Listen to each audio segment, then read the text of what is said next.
ওয়ালাইকুম রহমতুল্লাহ বারকাত। এক আমরা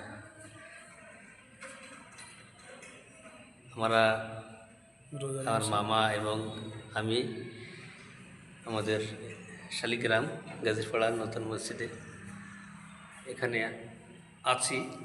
মামা এসছে, মামা এসছে তো দুই মামা ভাগনা আমরা এখানে মসজিদের ভেতরেই আছি।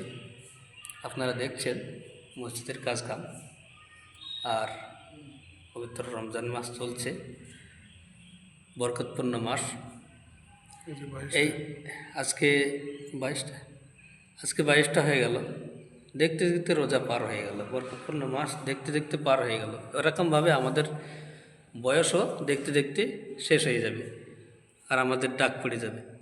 সেই জন্য বাকি যে রোজা কটা আছে, আমরা যারা এখনও পর্যন্ত রোজা রাখিনি,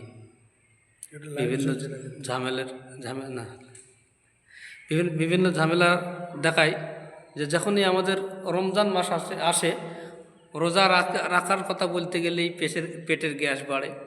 তাহলে অন্যান্য যে রোগ, সে রোগের কথা আমরা কি বলি, আমার অমুক জিনিসটা বাড়ছে, এ জিনিস বাড়ছে।